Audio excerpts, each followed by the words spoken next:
안녕하세요. 마음때를 깨끗하게 씻어주는 심의 황문입니다. 오늘 44일차 참된 부와 당당한 명예 출발합니다. 직업에 필요한 기술과 정보를 습득하는 것이 지식이라면 그런 지식을 원활하게 쓰기 위해 필요한 것이 지혜다. 지식이 구슬이라면 지혜는 이를 꿰는 실과 같다. 지혜가 없이 쌓아 올린 지식은 모래 위에 지은 집이다. 지혜는 원만한 대인관계와 자신감, 자립심의 길라잡이이다. 그 핵심은 곧 마음 다스리기이다.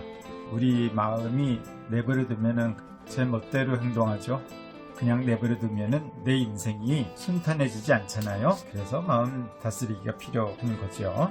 내 마음을 다스리지 못하면 부정적인 감정이 증폭되죠. 웃으며 재밌게 살아갈 수 있는 날들이 적어지겠죠. 대인관계가 무너져서 외톨이가 되며 온갖 문제가 발생합니다. 마음을 다스리려면 먼저 다스려지는 마음과 다스리는 마음을 구분해야 한다. 전자는 칠정이고 후자는 본성이다. 전자는 강박이고 후자는 깨침이다. 즉 다스려야 할 대상은 칠정이며 다스리는 주체는 본성이다. 칠정이란 그냥 자연스럽게 일어나는 생각과 감정들이다. 떠오르는 모든 것이 칠정이며 본성이란 그런 생각과 감정들을 한 번 더 냉철하게 헤아리는 마음이다. 예컨대 사촌이 땅을 샀을 때 부지불식간에 올라오는 질투라는 감정이 칠정이다. 그러나 한 번 더 생각하면 축하하고 격려해 줄 수 있는 일이다. 이것이 본성이다. 칠정은 조급하고 변덕이 잦고 고집스럽다. 하지만 본성은 여유롭고 유연하고 굳세다. 우리 마음의 이 두 가지가 늘 속에서 대립하고 갈등하고 싸우고 있죠. 이런 것을 잘 살펴서 무엇이 내 인생에 도움이 될 것인가를 살핀다면 그런 분들이 곧 수양인이죠. 지금 우리들이 수양인이잖아요. 이 길을 우리 함께 가고 있습니다. 이미 많이 왔어요. 네, 오늘 드디어 44편까지 와서 이제 말미를 향해 달리고 있습니다. 마음이 다스려지면 낯빛은 온화하게, 말투는 부드럽게, 태도는 공손히 변한다. 스스로 설거지, 빨래, 청소를 실천하게 된다. 그리고 역으로 이런 사항들을 실천하도록 계도하는 것도 마음을 다스리는데 효율적이다. 즉 실천을 통해 이해를 높이는 방법이다. 이런 실천 사항은 특히 자녀 교육에서는 매우 효율적이고 필수적인 요소다. 자녀에게 부모가 식사한 식기를 씻게 하고 온 가족의 속옷을 빨고 걸고 개도록 하는 과정 속에서 가족 구성원과의 말없는 대화가 이루어진다. 자녀는 성취감과 보람을 느끼고 가족 구성원으로서 자신의 존재 의미와 가치를 체득한다. 이런 실천을 통해서 내가 우리 가족에서 정말 필요한 존재구나 라는 그런 의식이 올라오죠. 자존감이 저절로 생겨나는 거죠. 자신감도 확립이 되는 거죠. 그런데 이런 일을 하지 않고 나는 자존감을 높일 거야, 자신감을 가질 거야. 절대로 그렇게 결심해서 이루어지지 않습니다. 오로지 실천을 통해서만 가능합니다. 우리가 그렇잖아요. 근육을 단련시키려고 한다면 뛰어야 되고 웨이트 트레이닝을 해야 되고 근육을 움직여야지만이 그렇게 아름다운 몸매도 만들어지고 근육도 만들어지잖아요. 그런데 그냥 말만 하고 결심만 한다고 해서 근육과 골격이 튼튼해질 수 없잖아요. 마찬가지입니다. 실천이라는 것이 동반되지 않으면 성장이란 존재할 수 없죠. 그러나 많은 부모들은 자녀가 누려야 할 권리를 박탈하고 그 의무를 모두 면제해주고 있다. 그러면서도 자녀가 자립심을 갖추고 예의 바른 사람이 되기를 원한다면 마치 땅에 씨앗을 뿌리지도 않고 수확을 하겠다는 마음을 가진 것과 같다. 물론 이 전 단계에서 중요한 게 있죠. 무조건 설거지를 해야 하고 무조건 빨래를 해야 되고 무조건 집안일을 해야 한다. 그런 거는 아니지요. 그러면 무조건 해야 하는 일도 있을까요? 그렇습니다. 무조건 인정할 부분은 인정해야죠. 나의 달동네를 인정하는 거죠. 내 인생에 상처가 있고 내가 못났다 하더라도 그거는 무조건 인정을 해야지만이 출발이 가능하거든요. 내 인생의 그런 아픔, 후회, 트라우마 이런 것들을 내가 내 인생으로 받아들이지 않는다면은 다시금 새로운 삶을 시작할 수가 없잖아요. 그런 거는 내가 마음의 평화와 생활의 즐거움을 위해서는 무조건이죠. 무조건 인정하고 포용하고 감싸고 용서하고 사랑해야지만이 그 다음 단계로 나갈 수 있다는 거지요. 여기에는 어떤 애누리도 없습니다. 여기에는 어떤 유행도 없습니다. 그렇게 되면은 또 자연스럽게 내가 최소한 해야 할 일들, 설거지, 빨래, 청소, 기본적인 대인관계에서 지켜야 할 낯빛을, 온화하게 말투를, 부드럽게 태도를, 공손하게 이렇게 하게 되는 거지요. 저도 이제 여기에서 뭐 해야만 한다 이런 얘기를 하지만 사실은 저절로 그렇게 하게 되고 싶어지고요. 그렇게 하게 되는 거죠. 마음이 잘 닦이면 저절로 그렇게 됩니다. 첫 출발은 먼저 생각을 하는 거죠. 이성적으로 생각을 하는 거죠. 과연 무엇이 내 마음의 평화에 도움이 될 것인가? 그리고 어떻게 하면 내 인생의 즐거움을 누릴 수 있을 것인가? 이렇게 생각만 한다면 저절로 무엇이 유익하고 무엇이 해로운지를 알게 되고 실천적인 요소들이 뒤따른다는 거죠. 그런데 그런 방법 말고도 먼저 실천하고 그냥 선생이 권고하는 그대로 먼저 실천을 해본다면 또 마음이 잡히거든요. 그래서 이것은 양방향이다. 투웨이죠. 실천을 하게 되면 이해가 올라오고요. 또 이해를 하게 되면 실천이 생겨납니다. 자유롭게 결정해도 됩니다.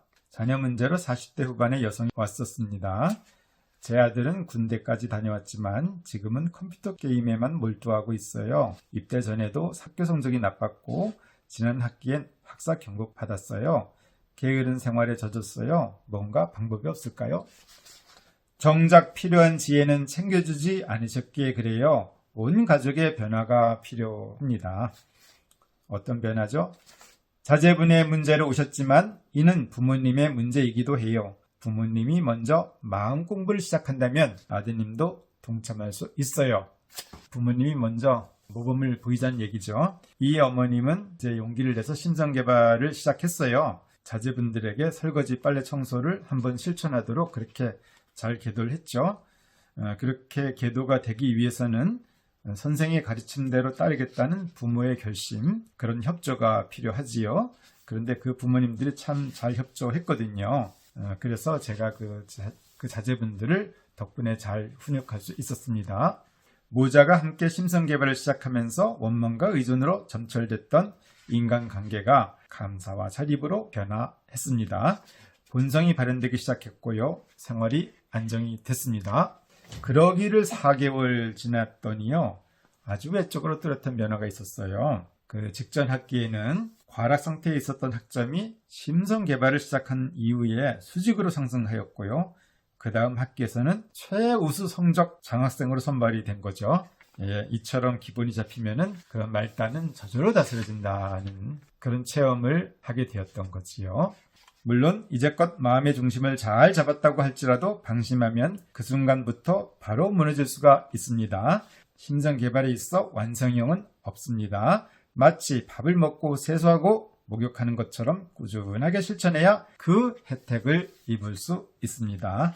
조선 중종 명신이었던 사제 김정국 선생은 벼슬에서 밀려난 후로 궁벽한촌에서 살았지만 자기의 마음을 다스려서 내적 풍요를 누렸습니다. 선생은 스스로 당신의 호를 파려라고 짓고 다음과 같은 글을 남겼습니다.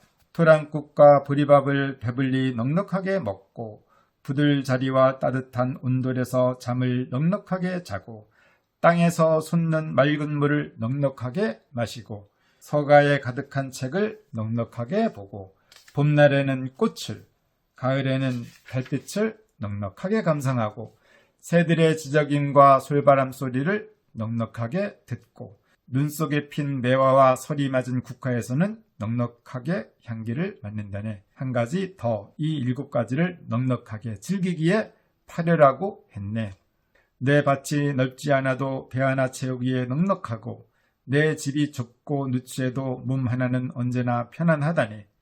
밝은 창에 아침 햇살 오르면 베개에 기대어 예책을 읽고 술이 있어 스스로 따라 마시니 영고 성세는 나와는 무관하다네. 무료할 거라고는 생각지 말게. 진정한 즐거움은 한가한 삶에 있으니. 이 글은 원래 그 무력에 빠진 자신의 친구에게 보낸 편지라고 해요. 자신이 누리는 참된 행복과 여유로움을 혼자 챙기지 않겠다는 그런 마음이었죠. 의리를 지킬 줄 아는 참된 우정의 발로였습니다. 아마도 이 친구가 이 사제 선생의 달콤한 충고에 크게 끼치지 않았을까요? 부자가 부자다운 것이 참된 부자겠지요. 부자가 되어도 부자로 살지 못한다면은 그것은 참된 부가 아니죠. 어떻게 부자로 살까요? 있는 거 누리는 거죠. 그것이 참된 부자 아니겠습니까? 요즘에 따스한 봄 햇살이 우리 가슴을 한없이 데워주고 있죠. 벚꽃, 진달래꽃, 개나리꽃이 만발합니다. 이렇게 풍요로운 세상을 누리고 이 부유함을 즐기는 분들이 참된 부자겠죠. 이것이 안 된다면은 이미 내가 누릴 수 있는 가장 기초적인 그런 자산들을 누리지 못하는데 과연 얼마나 더 많이 얻어야지 그것을 누릴 수 있을까요? 그런 법은 없습니다. 지금 가지고 있는 것을 누리지 못하는데 더 가진들 어떻게 누리겠습니까? 그래서 참된 부는 누구나 누릴 수 있는 거지요. 사람으로 태어났다면 예외 없이 누릴 수 있는 거지요. 사제 김정국 선생님이 누렸던 이러한 부유함은 누구라도 누릴 수 있는 거잖아요. 그 누구도 가질 수 있는 이런 부유함, 이런 것을 누리는 것이 가장 참된 부자로 사는 길이라고 말할 수 있겠죠. 부를 쫓기 이전에 먼저 부자로 살아보자는 그런 멋진 제의를 사제 선생님이 하고 있는 거지요. 그리고 이렇게 사는 것이 가장 명예로운 삶이다 라는 메시지를 보너스로 던져주고 있는 것이라고 봅니다. 사제 선생님을 본받아서 멋진 부자가 되어보기로 합시다. 맹자 고자에서는 다음과 같은 문장이 있습니다. 학문의 도는 별다른 것이 없다. 흐트러진 마음을 바로잡는 것이 전부다. 개는 옆으로 기어야 편안하고 솔개는 하늘 높이 솟아야 편안하며 물고기는 물에서 헤엄쳐야 편안하다. 사람 역시 사람으로서 살아야 할 도리를 지켜야 편안한 법. 그러므로 자기의 흐트러진 마음을 다스리지 않을 수 없다. 사람의 특성은 수양하는 거죠. 율곡 선생은 율곡전서 인심도심도설에서 다음과 같이 말씀하셨습니다. 마음을 다스리는 사람은 한 생각이 발현될 때에 그것이 도심인 줄 알면 곧 넓히고 충실하게 한다. 그것이 인심인 줄 알면 정밀하게 살펴서 반드시 도심으로서 절제시킨다. 그리하여 인심이 항상 도심에 의거하여 명령을 듣게 되면 곧 인심도 도심이 될 것이다. 어찌 천리를 보존치 못할 것이며 어찌 인욕을 막아내지 못할 것인가. 천리를 보존하고 인욕을 막는 것이 곧 마음 다스리기죠. 마음을 다스리지 못하면 외적으로 부유할지라도 내적으로 가난해지고 외적으로 명성이 드높을지라도 내적으로 초라해지기 쉽습니다. 우리는 예쁜 사람들 좋아해요. 그러나 제 아무리 외모가 예쁘더라도 마음이 예쁘지 않다면 그 사람과 함께 일을 도모할 수 없겠죠. 마음이 예쁜 사람은 내면의 미인이요 인격자다. 그에게는 변치 않는 우정, 꺾이지 않는 믿음, 굳건한 의리가 있다. 과연 누가 그의 마음을 흩뜨러뜨릴 수 있겠는가? 과연 누가 그에게 배신감을 안겨줄 수 있겠는가? 과연 누가 그로 하여금 실망감을 품게 할 수 있겠는가? 대개의 의리를 중시하는 사람과 실속을 챙기는 사람을 대립적으로 생각하지만 결코 그렇지 않습니다. 의리를 중시하면 반드시 실속이 생기며 실속을 챙기려면 반드시 의리가 필요합니다. 또 의리야말로 그 자체로도 이미 가장 실속 있는 재산이 되는 바 결코 드릴 수가 없는 거지요. 내게도 이런 덕목이 있는가? 이를 바탕으로 형성된 인간관계가 있는가? 라고 우리 자신을 돌아볼 필요성이 있죠. 잠시 저를 돌아보겠습니다.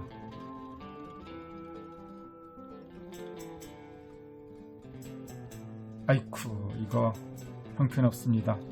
반성합니다. 정말 참회하고요. 다시 새 출발을 하겠습니다. 만일 그렇지 않다면 내 마음을 다스리지 못했다는 증거다. 그래서 의리가 없는 사람으로 전락하였기 때문이다. 남 탓이나 하면서 내 마음을 다스리지 않는다면 변덕이 심하고 고집만 강해진다. 아무와도 소통하지 못한다. 이제 이런 삶은 접어야 한다. 저도 적겠습니다. 다시 출발해 봅니다. 항상 내 생각과 언행을 살펴서 악을 경계하고 선을 추구하기. 흐트러진 내 마음 다스리기. 우리가 이렇게 살아간다면 율곡 선생이 얻었던 참된 부와 당당한 명예를 내가 가지지 못할 게 무엇인가? 오늘도 우리 마음수양의 대선배이신 율곡 선생님의 말씀을 가슴에 깊이 새기면서 참된 부와 당당한 명예를 가지도록 힘쓰겠습니다. 실천하겠습니다. 우리 모두 함께 같이 가기로 합시다. 저도 성실하게 가겠습니다. 저는 제45일차 예절과 대인관계에서 다시 뵙겠습니다. 감사합니다.